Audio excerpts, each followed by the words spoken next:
In the summer of 2008, the embarrassing arrest of a member of America's most powerful family, the Rockefellers, made headline news.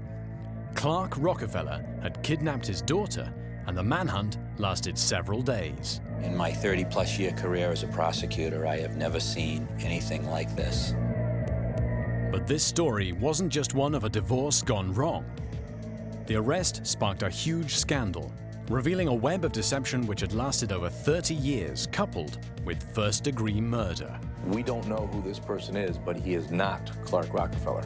He's absolutely a dangerous man, but he's an intelligent, dangerous man.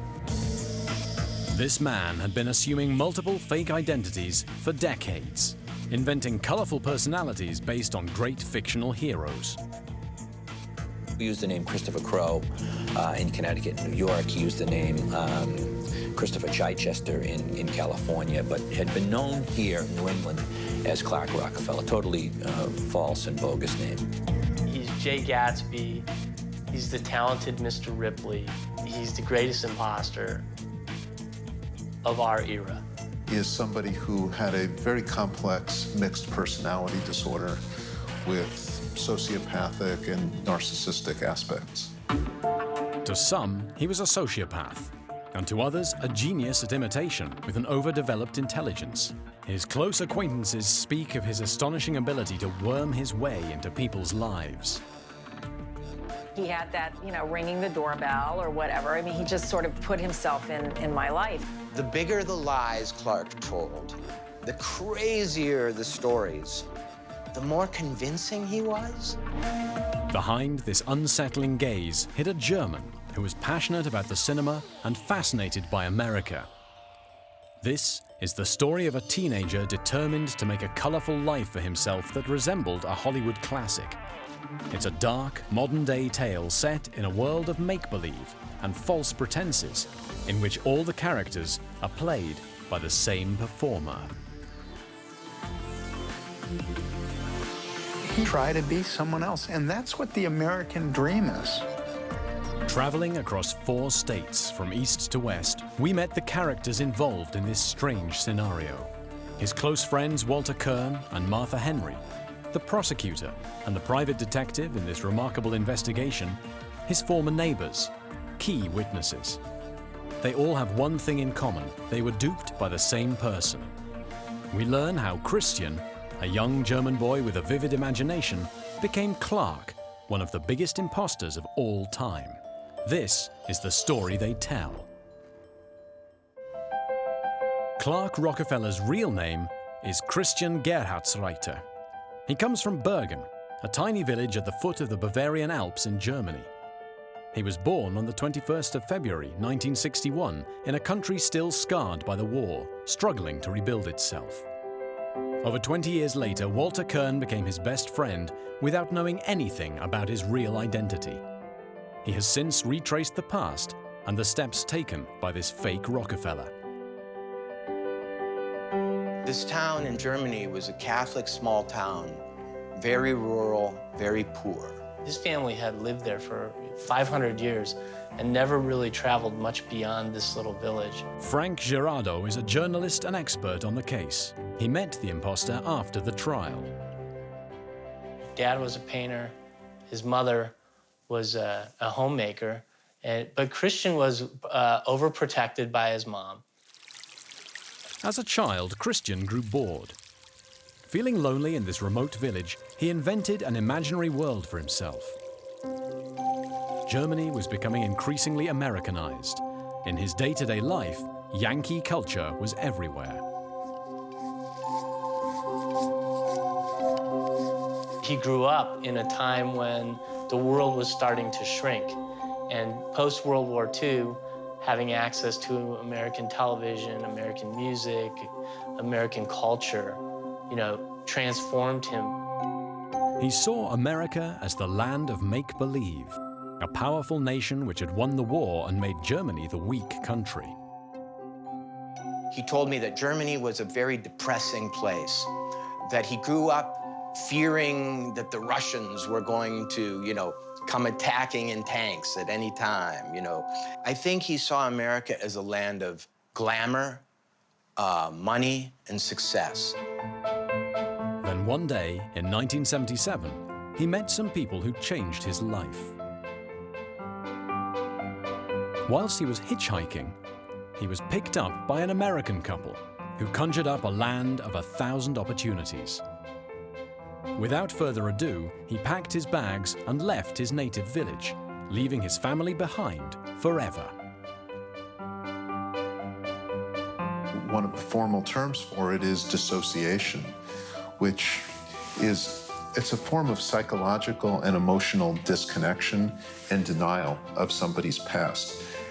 It's as though an entire piece of the personality and past experience is locked away in a compartment, which is never visited again. Aged just 17, his American dream was within his grasp.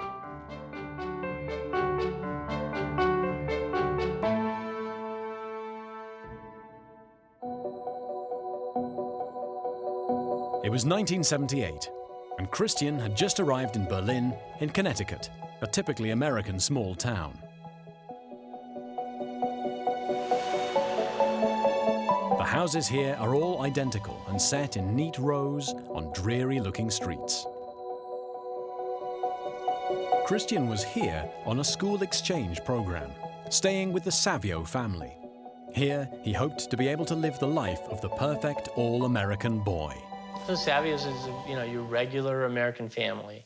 Mom, dad, mom, working mother. It may not have been a grand enough scenario to satisfy the narrative he wanted to tell for himself.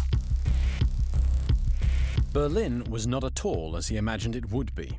The town was dreary, and his host family far too ordinary. The teenager's mood soon darkened, and he seemed to develop a monstrous ego.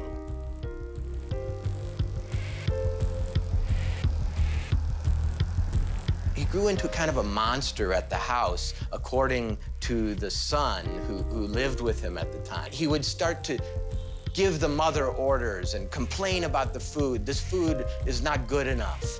And he started, to become very offensive, very arrogant. At that time, he was saying he was a nobleman from Germany or the son of a very rich German. When we think of people with extreme or severe narcissism, we think of people who are very selfish, interested in inflating their own ego and importance in the world. They're often very weak, fragile, and inadequate people who use their narcissistic tendencies as a defense.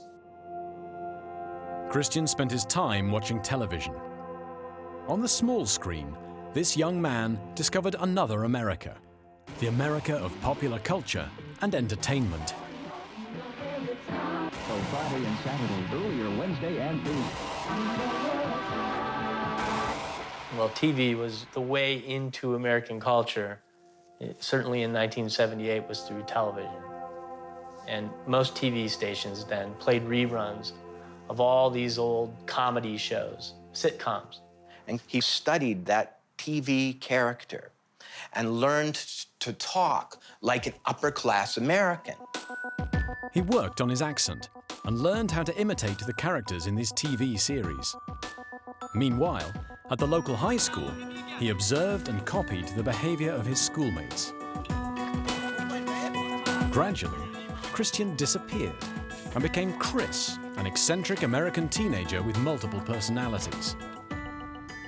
Would notice when they were talking to him that he was practicing different voices and almost practicing different personalities. And people testified that they would talk to him, and in some ways they would see him evolving into a certain character right in front of their eyes. This was the first step on a long journey toward becoming, the person that he would become. After a year in Connecticut, Chris decided to pursue his passion, the world of make-believe and illusion, the cinema. I have a murder on my conscience. I killed him for money and for a woman. Yes, I'm afraid. In 1979, he left Connecticut and enrolled at Milwaukee University in Wisconsin. There, he studied cinema and all the great classics directed by Alfred Hitchcock and Orson Welles.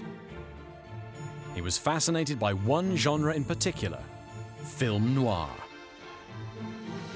In his mind, he saw himself being a movie star or being a film director or being involved somehow in the creation of culture that he liked. Hey, hold it! There's another movie called The Stranger with Orson Welles, directed by Orson Welles, about a German who comes to Connecticut, just like Clark does, and pretends to be an upper-class American, just like Clark did. You know how I gathered and destroyed every single item in Germany and Poland that might have served as a clue to my identity? Well, I just know inside me that Clark saw that movie and studied it. There was an uncanny resemblance between this fictional story and the destiny of the future imposter. Just like in the film, Chris would stop at nothing to find a way to stay in America. In 1981, he found the solution. He paid student Amy Jersil Dunker to marry him. This fake marriage was his passport to remaining temporarily on American soil and the best way to obtain a green card. If a non-citizen marries a citizen, the government will give them permission to stay. And in colloquial English, that permission is called a green card. And it used to be a green card. You get a green card, you put it in your wallet, and if anybody ever questions your citizenship, you pull your green card.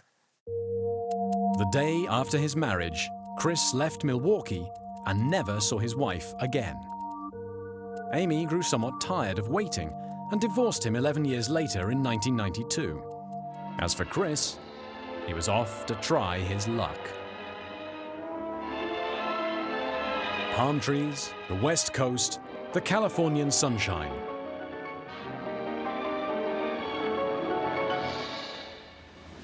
He was ready to create his first fake identity. In 1981, he settled on the West Coast. And Chris, despite not having a penny to his name, chose the richest suburb of Los Angeles, San Marino.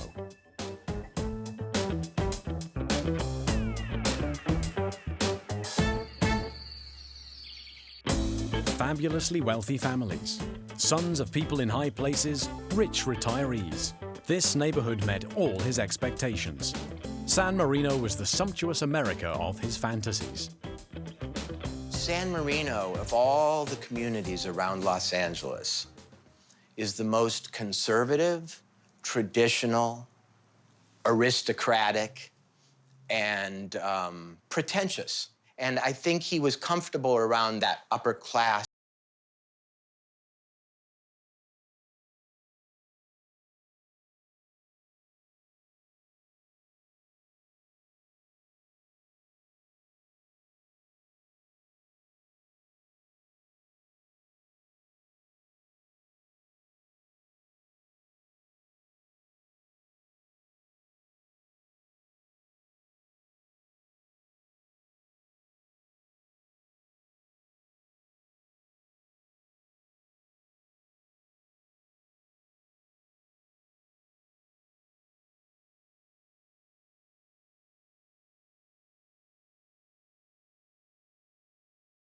Method actors, they become somebody by watching somebody. And, and that's what he was doing, and he was really good at it. And so his first character was born, Christopher Chichester, an English aristocrat. To test out his new identity, he went to visit barber Jan Eldner, a colorful local character who was party to all the neighborhood gossip.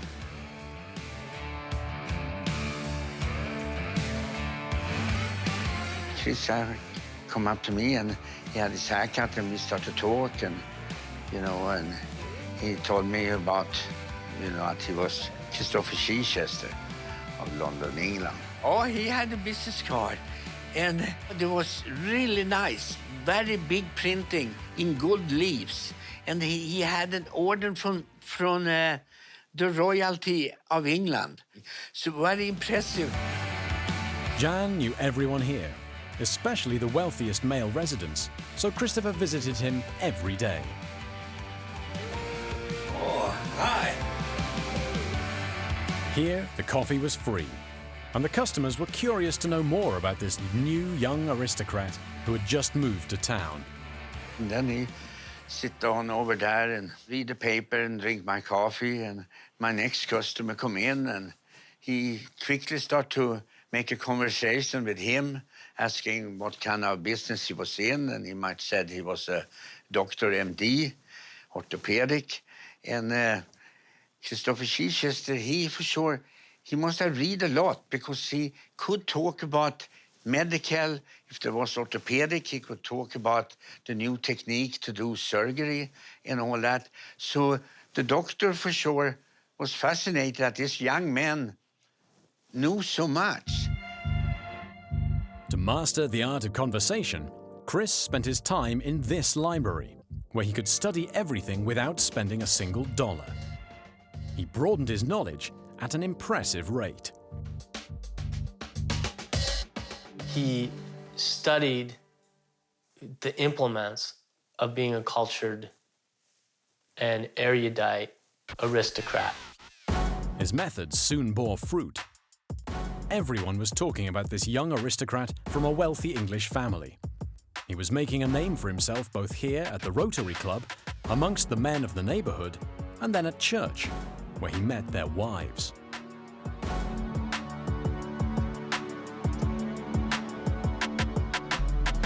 To achieve his ends, he relied on rather old-fashioned seduction techniques. He was only 23, but he acted like, you know, he was maybe 40, 45.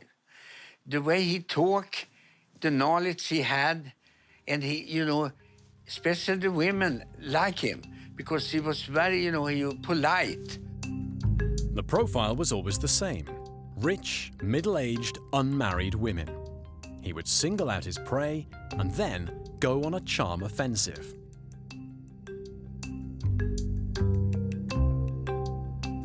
Christian was very good at finding lonely people who felt unappreciated and giving them lots of attention, you know, and that's how it always worked with him, you know. He'd look at people who maybe felt bad about themselves and he'd make them feel wonderful. For 3 years, nobody really knew where the fake aristocrat lived. But one thing was certain: his powers of seduction were what sustained him. He had one conquest after another, gullible women who always picked up the tab in restaurants, some even lending him money. Then one day he met the woman who would enable him to set himself up for good. Her name was Didi Sohus. She was in bad health and she lived alone in this huge mansion. Clark, after living in several different places near San Marino and Pasadena, met a woman named Didi Sohus, who was an older woman who liked to smoke and drink, and she was not in good health, and she had a big old house where she lived alone. And in back of the house was a guest house, a smaller little house. And he moved into that small house. In 1984, aged 23, he drew his first salary by becoming her carer. He made himself indispensable to Didi Sohus, helping himself to her bank account. He now had the time and the money to spend on his dream of getting to Hollywood. He started with UCLA, the University of California, Los Angeles. He wangled his way onto the best cinema course there, passing himself off as a producer of a major television channel. One day, Steven Spielberg came to present a workshop to students, so he tried his luck. He go up to Spielberg and said, "I'm Christopher Chichester from London, England, from BBC. I'm a producer." "Oh, very impressive. Nice to meet you. I always wanted to meet you, Mr. Spielberg." Few weeks later, they have the big Oscar celebration. Christopher Chichester get the telephone number to Spielberg's office. And I wonder if Mr. Spielberg can have any ticket to the Oscars. Thanks to his fake identity as a producer, he had no trouble getting tickets to the Oscars. If you wanted to rub shoulders with the Hollywood elite, you just needed to look and act the part. And young Christopher was not afraid to do either. The world of cinema was opening up to him and everything seemed to be going as planned. However, the arrival in 1985 of John Sohus, Dee Dee's son, soon put paid to Christopher's plans. Dee Dee Sohus, the mother, had an adopted son who was about in his mid-20s, a little older than Clark, who got married to a woman named Linda. One day he saw up and knocked at the door, and that is Christopher Chichester. So the son said, "Who are you?"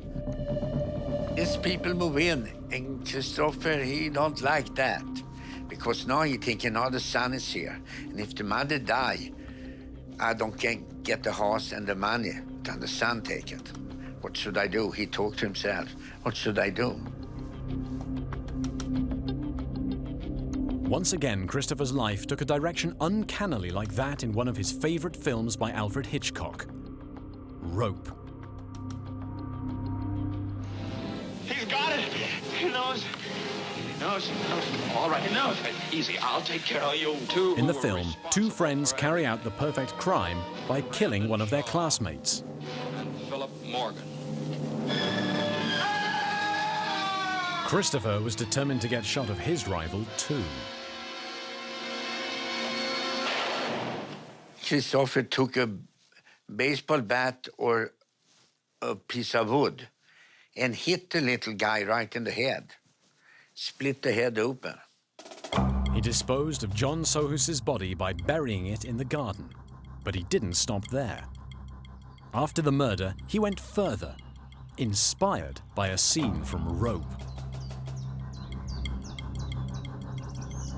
In the movie, the murderers take their victim and put him inside a chest.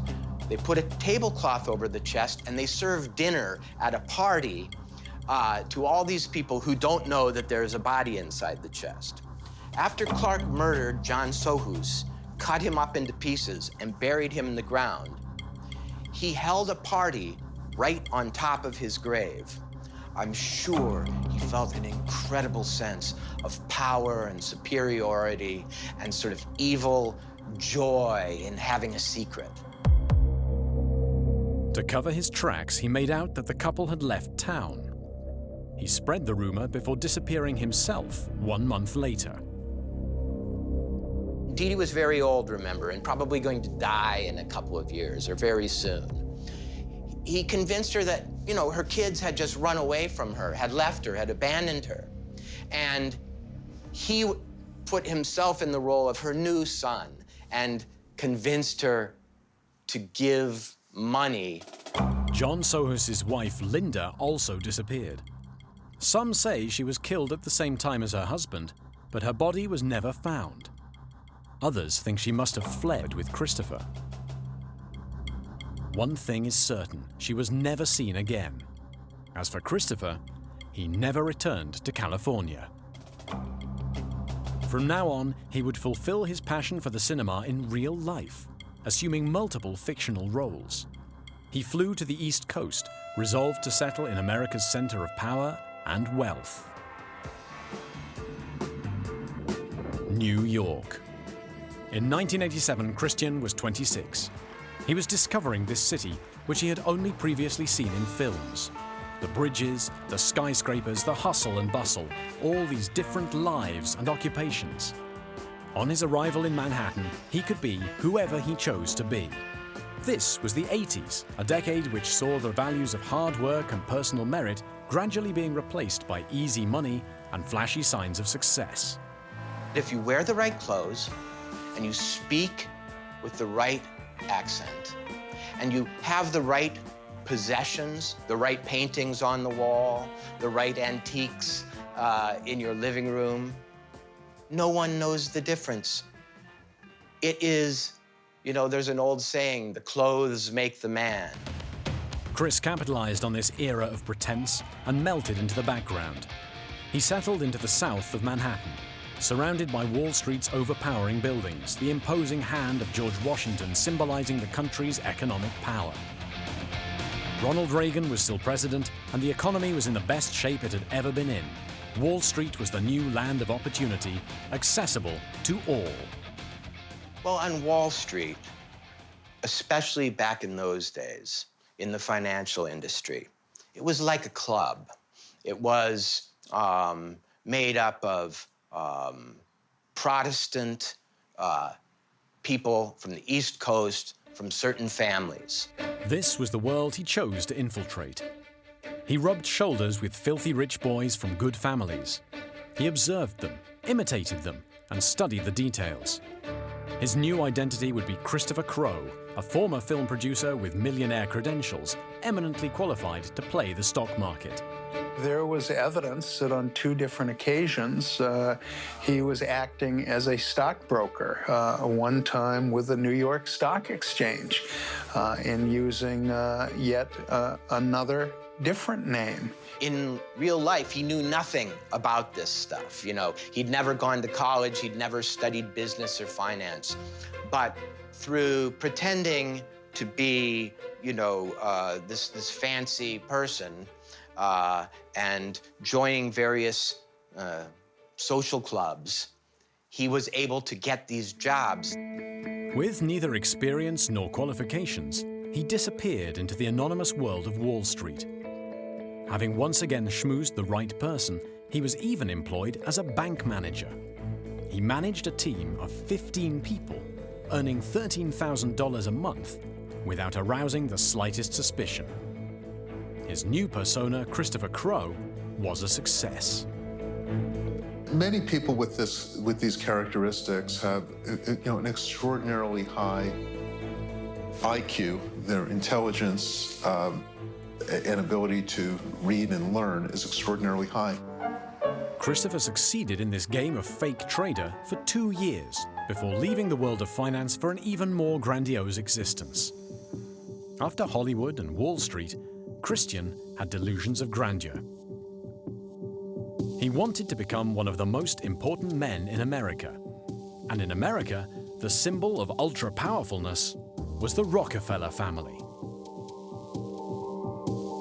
We don't have aristocracy in America, so what we have are, very, very rich people that made tons of money, particularly like 100 years ago or more, settling the country with railroads and banking and things like that. So the Rockefellers, it's associated with money and power. In some ways, just like the Hollywood fantasy and just like the Wall Street fantasy, there's something about the Rockefeller fantasy which is understandable for an outsider trying to create a new identity in American society. Rockefeller. You only had to mention the name and doors opened for you. Aged 28, he perfected this final persona, his masterpiece. He spent months gradually assuming the identity of this latest manifestation. He took more care of his appearance than ever before, reading and rereading a book on good manners. His personal Bible, the Preppy Handbook. It showed people how to dress and speak and so on like, upper-class Americans. And it was a joke. But he studied that book, I'm convinced, and used all the tricks in the book. He'd turn up the collar on his polo shirt. He didn't wear socks with his loafers, his shoes. He wore a certain kind of pants, a certain kind of hat. And I think he used that book as his Bible. He wasn't content with creating an identity. He invented a whole past for himself, placing together credible details from his date of birth to his first names. He studied the ways that actual Rockefellers looked. He wore a pair of glasses that was associated with a famous Rockefeller. James Frederick Clark Rockefeller was born, his grandest persona yet, and his best. He moved to Manhattan to 57th Street, to this building, which was quite modest at the time, but perfect for starting his new life as a young heir. Martha Henry was his next-door neighbor. When she met the young Rockefeller, she was as surprised as she was charmed. And he rang my doorbell. He just introduced himself and he said, I can hear that you like this type of music. I have some CDs I think you would enjoy. So that is clearly in New York, very atypical. Nobody goes knocking on someone's door and introduces himself. It's just is not done. I was thinking, is he a snoop or is he just a nice guy, who's naive, and doesn't know, he must be new to New York or something. I didn't know what to think. Martha was an art dealer in New York, a godsend for Clark, who saw this as an excellent way to become acquainted with collectors. One day, Martha's new neighbor showed up, asking her to come and value a few old masters he had hanging in his living room, a Mondrian, a Rothko, and a Pollock. And I said, well, where did you get them? And he said, well, my great-aunt Blanchette, who started that little museum on 53rd Street, MoMA, left them for me. And it seemed to me like from the date that she had died, and then to the date that he inherited the paintings, that was enough time for any kind of estate things to have happened. So it seemed clear that, well, that makes sense. Martha wasn't the only person to see these paintings. Walter Kern, who met him much later, still remembers the apartment, the works of art, and the extraordinary anecdotes which accompanied them. It was big, and it was leaning against the wall. And Clark said to me, do you know how Mark Rothko died? He committed suicide. He cut his wrists in his studio. And he pointed to the back of the painting, and he said, see these little brown stains on the back of the painting? That is the dried blood from Mark Rothko's body as he died on the floor.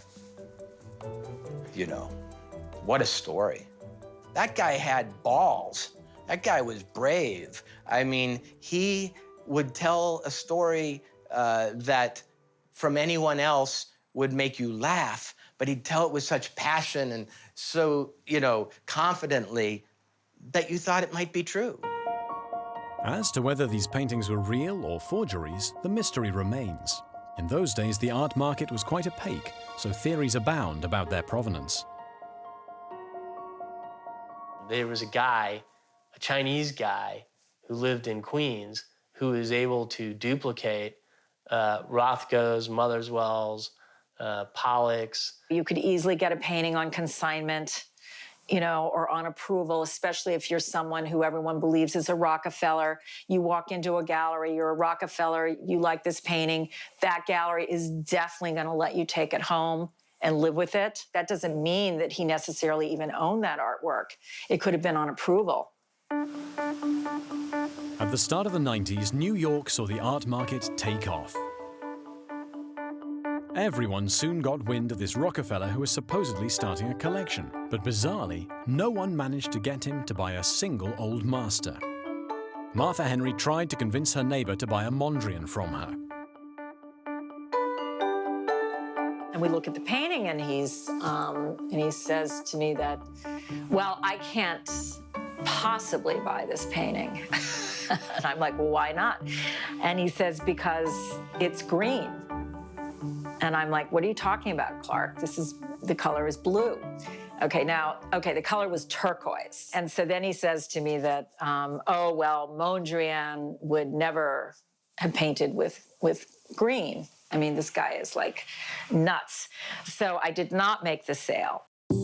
In reality, Clark didn't have enough money. He was just playing along to fuel the rumors around him. Like in San Marino in California, he was once again seeking a woman who could offer him the wealthy life of a real Rockefeller. One evening, at the home of friends, he met Sandra Boss, a young woman newly graduated from Harvard and heading for a big career in finance. Sandra had a sister, and he was dating her sister.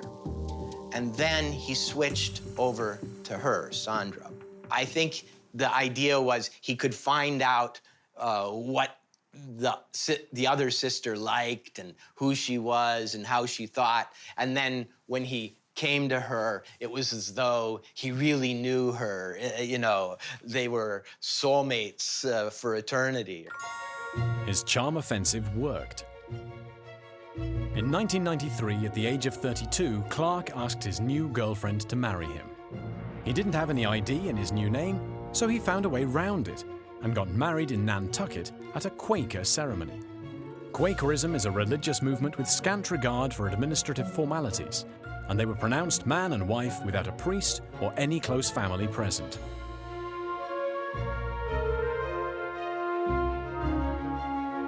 Back in New York, Clark managed to convince his wife that he was waiting on a sizable inheritance, which was still being processed.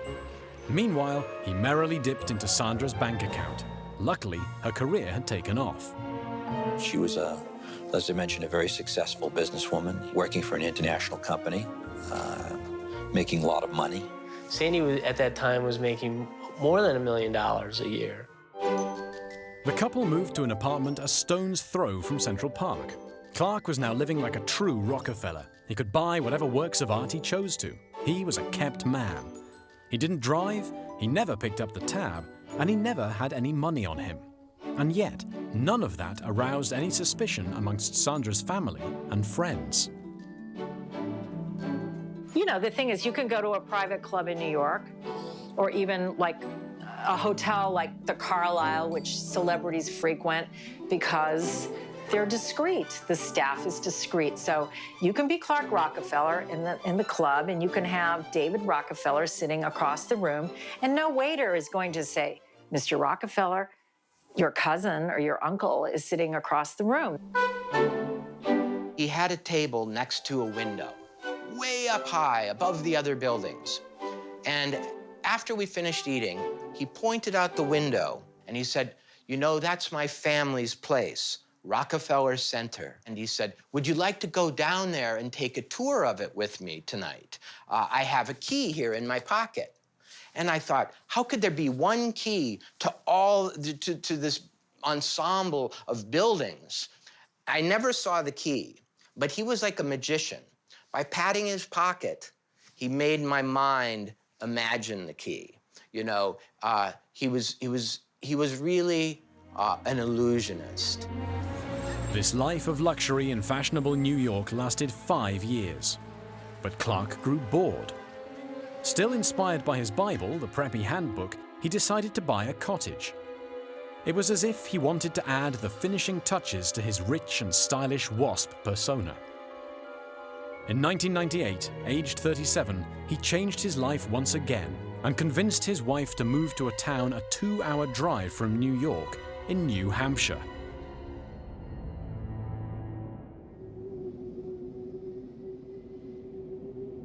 Cornish. Wide open spaces, snow-covered landscapes, and an eerie silence.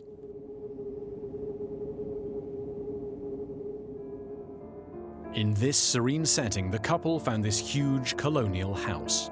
It was set in the middle of nowhere in this stark landscape and overlooked the river. The nearest house was several miles away. This was a quiet village of 1,600 inhabitants. Nothing out of the ordinary happened here. Clark reverted to type. He went on a charm offensive with his neighbors, starting with John Hammond, the local blacksmith. He was interested in making cider, and I make apple cider every fall, and he had been interested in that, so I got to know him, and I took him over some cider that I made, and we talked about apple trees. But here in Cornish, in a landscape reminiscent of where he grew up, something wasn't quite right. His usual techniques didn't seem to be winning over the locals. In this town, it's not who you are, it's what you are. You know, nobody really cares how much money you got or how famous you are. Are you a good neighbor? Are you pleasant to be around? Do you participate in the community? Clark tried to fit in, but his behavior set him apart. For example, at a village council meeting, he offered to pay for works amounting to over $100,000, but he set conditions. Clark stood up and said, I would be willing to write a check to pay for this police department addition if the town will sell the church to me for $1.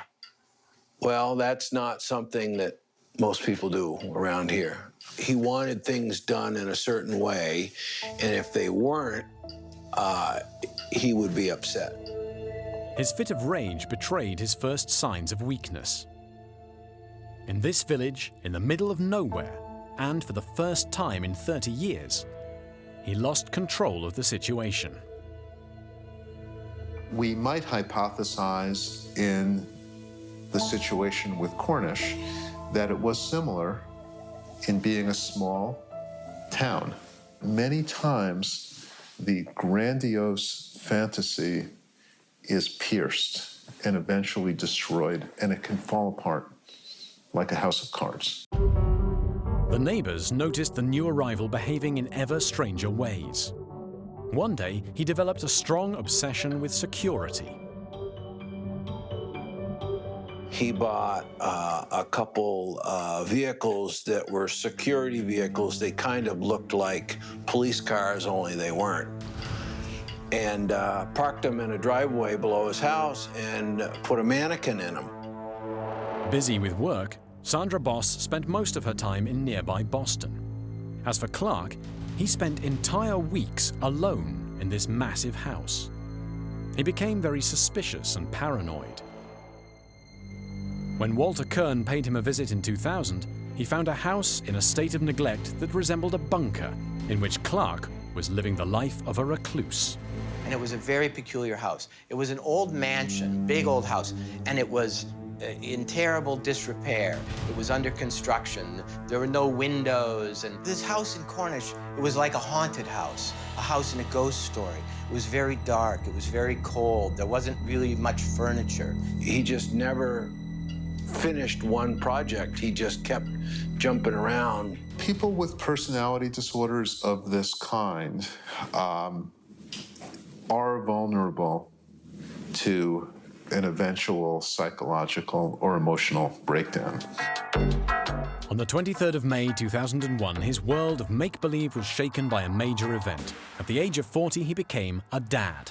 His daughter's name was Ray, and he gave her the nickname Snook, and she became what he held most dear in the world. He really did care for his daughter. He really loved his daughter and was very protective of her, spent a lot of time with her. I think that was his witness. It's probably the first time in his life that he actually loved somebody. For 5 years, Clark practically brought up his daughter on his own. He was obsessed with her education and her intellectual capabilities. He treated her like a little circus performer, you know.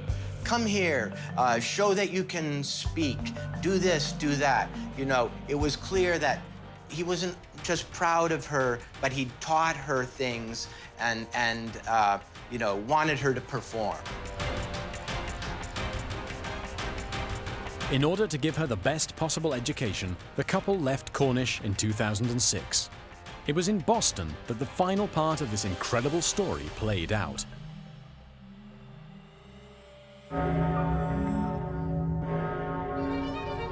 The city, one of the oldest in the country, is full of traces from colonial times, making it a somewhat conservative environment. The Rockefellers moved to a house in the city's smartest neighborhood, Beacon Hill, to this rather British-looking street.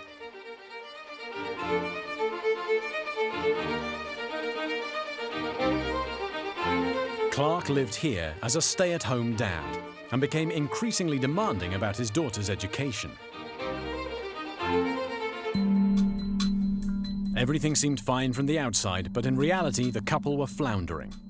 After 10 years of marriage, the first suspicions were aroused in Sandra.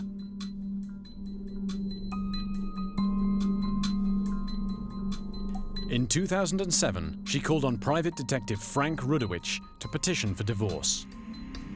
The first findings of his investigation are astonishing. We couldn't find any information about Clark Rockefeller prior to 1993.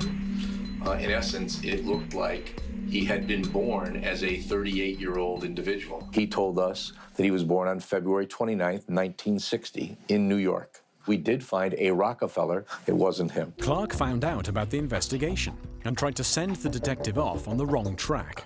He gave us enough information to have us chase down these leads, which would create time and force us to do this work. He always had an answer when we came up to saying that's not true. But despite his best efforts, his deception had been partly uncovered. Sandra was soon granted a divorce and sole custody of their daughter. She wants to be the only parent that has any interaction with their daughter. And that devastates Clark.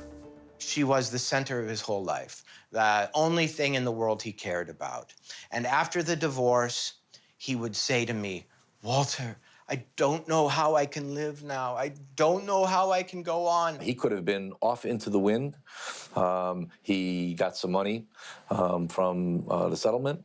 He could have been in some other part of the world with a whole new identity, like he was going to try with the daughter. But he came back. There was no reason to come back. Clark had lost custody of his daughter, but he still had one final card to play. Soon, he'd be seeing his daughter again under the supervision of a social worker. During the long weeks spent on his own, Clark mapped out his plan. Clark knew this day was coming for months, and he made a lot of preparations for it. The preparations were essentially creating himself a new identity, using some of the money that Sandy gave him to buy a hideout in Baltimore, and then figuring out a way that he could kidnap his daughter. There actually was some genuine human emotion there, and that it came out toward a child.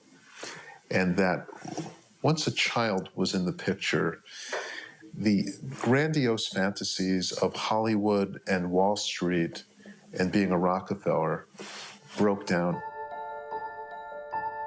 On the 27th of July, 2008, Clark met Ray in the most open space in the city, Boston Common, surrounded by buildings and in full view of everyone. Children were playing, people were jogging. The park was the perfect place for a happy reunion between father and daughter. It was here, in this peaceful spot, that Clark Rockefeller was to commit the error which caused his whole life as an imposter to fall apart like a house of cards. The hours passed with Clark waiting for a moment's inattention on the part of the social worker.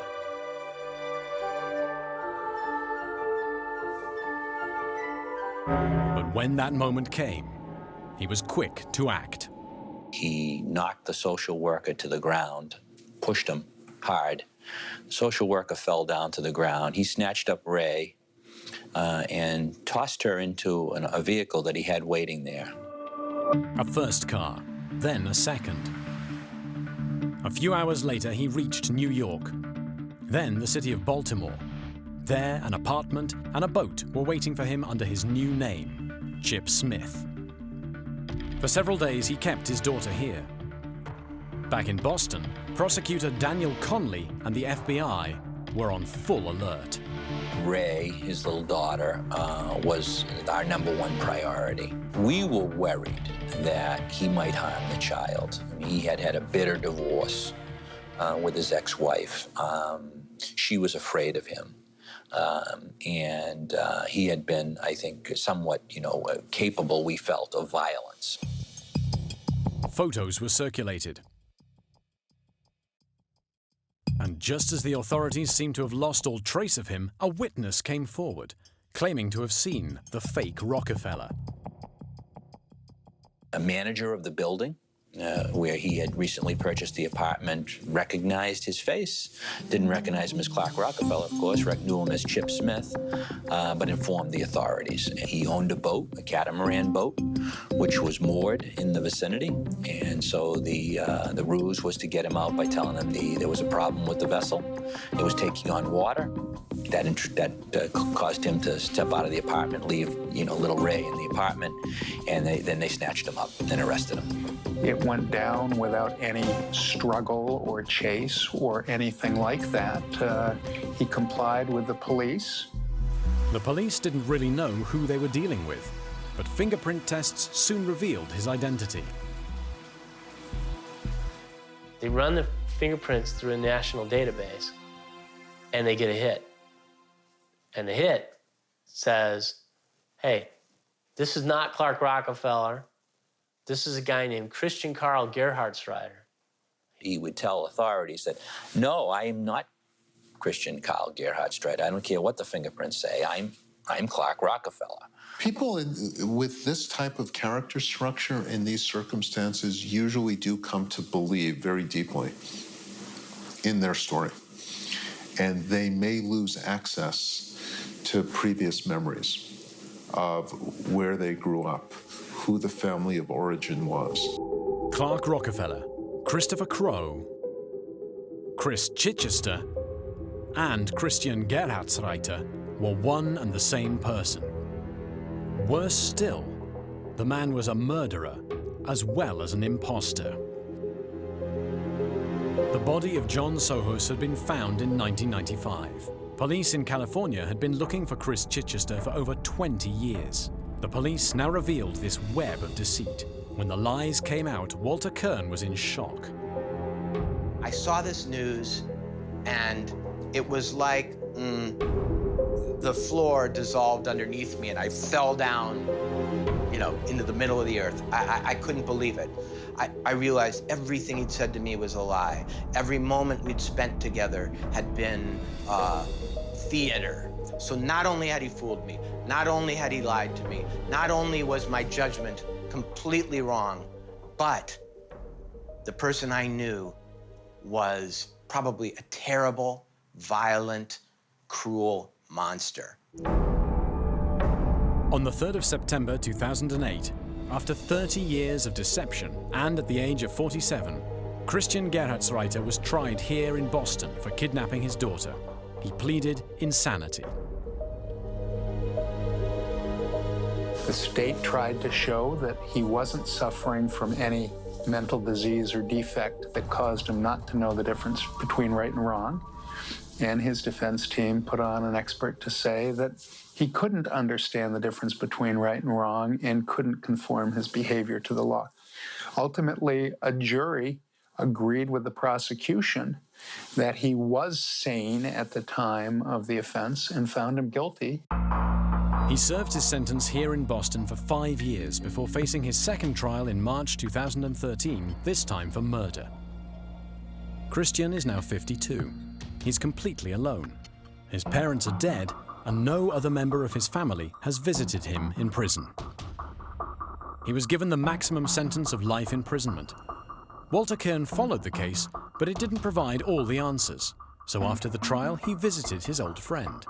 The memory of his final meeting with him still makes his blood run cold. What's the secret of making people believe in you, in a lie? And he looked at me, and he said, Walter, it's very simple. Vanity, vanity, vanity. I simply treat you like the person you hope you are, but are afraid inside that you're not. And you get addicted to that feeling of being important, and you think you can only get it from me. And so you keep coming back to me. In his own way, Christian Gerhartsreister has fulfilled his ambitions in the world of make-believe. His life story was borrowed from films, from celebrities, and from the lives of those he met along the way. He's already inspired 3 books, and Hollywood studios have bought the film rights. Young Christian's dream of becoming a movie star might finally be within reach.